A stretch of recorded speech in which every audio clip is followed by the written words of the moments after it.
Hey, what's up? I'm Nick, and I'm working on my very first game called Inspire. Inspire is a top-down shooter where you battle off an alien invasion. And in today's video, today's devlog actually, we're gonna have a look at a new enemy and basically how I make all the enemies and how the logic for all the enemies work in my game. Where all my creatures start actually is in Blender. Blender is my modeling software of choice. It's free, so that's always a major plus. And for this creature, this specific creature which is called a Behemoth, which is the one I want to dive a little bit deeper into today, it was actually my idea to have like a sort of a alien gorilla, if that makes sense. Now, when it has its like T-pose, you wouldn't necessarily see it as a gorilla, but after rigging it, I think you can get a feel of what it would do, like its arms, how it would move. So that's usually how I start. First have an idea, and for this one, and for actually most of the creatures that I have in my game, they all are similar a bit to animals, because I think animals are really cool and they're a really cool starting point for alien creatures. And of course the race of the creatures of the game are robotic, so that's a cool combination. Now, I don't do a lot of texturing. I have like something I will show in Unity is that I have like a triplanar shader. It's actually 3 colors. It's always all my creatures have one emissive color, because I like to have them all a little bit artistically, have them all a similar color that fits in the biome that they are in. So this one's actually ugly blue and black, but it's just for me to have like a difference between what could be the main color and the secondary color and an emission. I never pay too much attention to these colors in Blender, because in Unity you have to use their own materials. Basically that's how it will be exported to FBX to Unity. And so let's have a look how the creature looks into Unity. Again, only in this case 4 materials, and the main ones are actually these 2 triplanar shader, which are from a really great asset called the Battle Lit shader. And basically what I use this for, I use it almost for all the things in my game, because you add some really quick decals, you can add some really cool triplanar stuff, which really makes the material feel like it's not being repeated. And I can easily add, for instance, if I would like to have some snow on top, I could easily add this on any creature. And you can see, even now, also take into consideration that it's a top-down game, so you would see it from this distance. And you can already see, now it already looks much more detailed, without me having to do anything aside from finding some cool textures, giving them the right color, and then also some emission. And one thing that you might notice is here that something is moving. And it's actually, I have a displacement shader, which I usually use for like introducing new enemies when they spawn in. But actually just using that on the position where the emission is going, I can have some cool movement going. So that's something also that I've tried to do with this creature, just make it a bit more lively in a way, because this is supposed to be some kind of lava creature, some kind of fire creature, and this just gives a little bit of movement without having to do much of coding, which I really like. And I try to do a lot of things with that few materials, textures that I have to make the creature come to life. For this creature, I actually using procedural animation. It's still a little bit janky, but as you can see, it already moves a little bit more like maybe it's not even a gorilla anymore, but it moves like I want it to move. Like it really uses its arms and its feet to really progress through a level and feel really menacing. These little glitches I still have to look into, but basically how it works, this procedural animation, is that it looks for next spots on the tag of the terrain, and then it moves it towards the next spot. So each little arm and leg, it moves it to the next spot, and I can set a height of the cycle. I can set an offset for each leg, and it's a really great way for me to introduce this creature and also make this creature move in a procedural way, which is great as well. When it does some attack animations, it's a great way to make those believable and make those really feel natural for this creature. We'll move towards me and we'll do a plethora of attacks. So we got this projectile ability.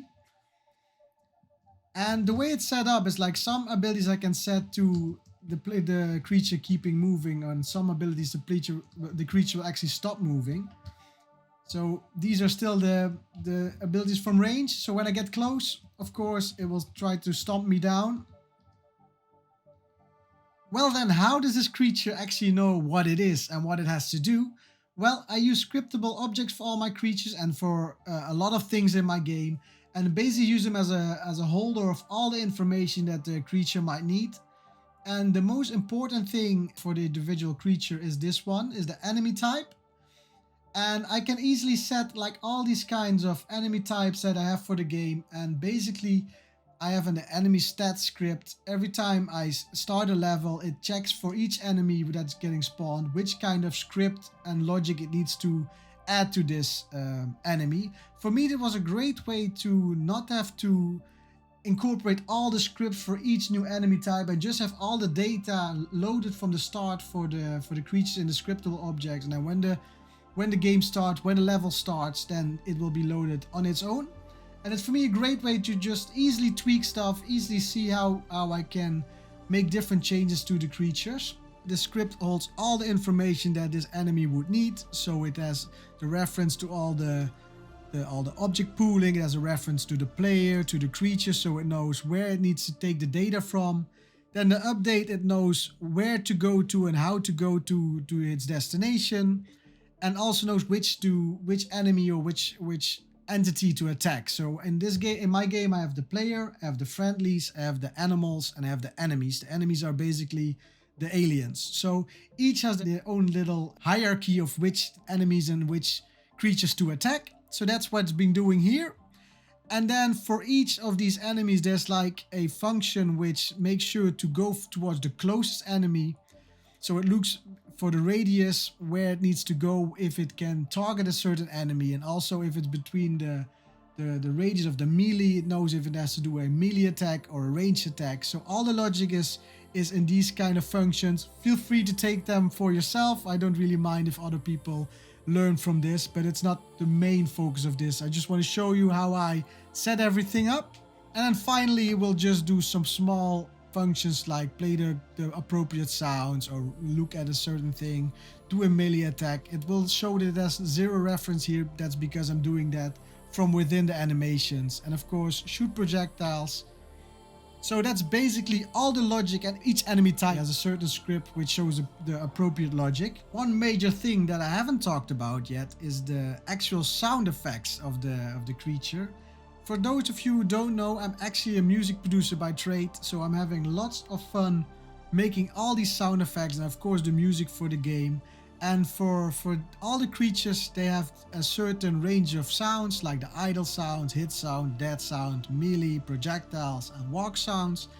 And the way I do this, I make all the sounds in Ableton Live. That's where I actually make all the sounds individually, and then I load them into FMOD, which is a great program to really introduce the sounds into a 3D scape in the world of my game. So if you go through a few of these sounds, let's go from top to bottom. Like the dead sound for this one sounds like this.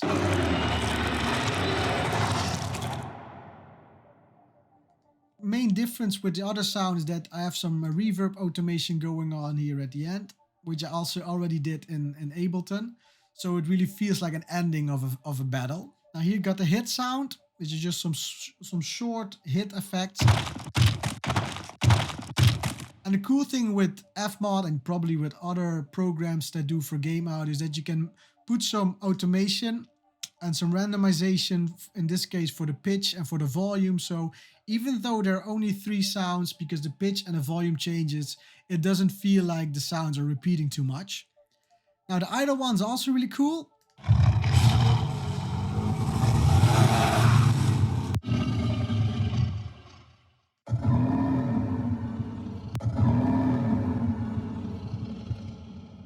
You can feel it feels heavy. It got a lot of low end, it got a lot of grit to it.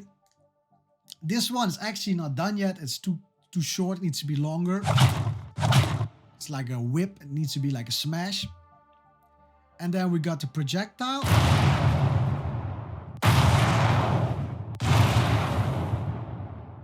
And for this one I actually combined like a regular projectile, like a laser gun, with some fireballs, because I feel like this one will be placed at like a crater. It will be placed at one of the final levels of the game. So I want to have introduced some fire effects with this. And I think the combination of like the impact of a laser gun and then also the fireball is a really cool combination. And then finally there's the walk. It just needs to be a big heavy footstep. And And then how it looks in the game and sounds is something like this.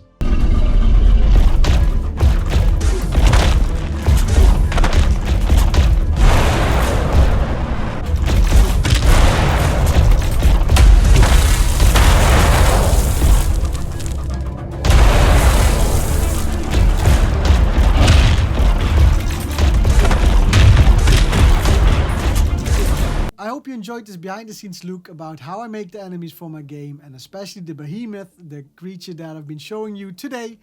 And I think it's a really cool creature. I think it's a really massive, big creature which will cause a lot of havoc when you're playing the game. If you like what I do and if you want to support the game, it would mean a lot if you could wishlist it. Wishlisting is basically showing Steam, you know, the place where you can get all the cool stuff, that there's interest in the game, and it helps me track as well how much interest there's from you guys, and also helps me build a community on Steam. So if you like the game, wishlisting would mean a lot to me. Also, I do have a Discord community which is ever growing, so if you want to join the community, give me some feedback on the game, show me your ideas for the game, feel free to join the Discord community below, and also do leave me a comment of what you think of the game. But that's all for me this devlog. I really hope you have an awesome week, and I see you all on the next video. Take care, bye bye.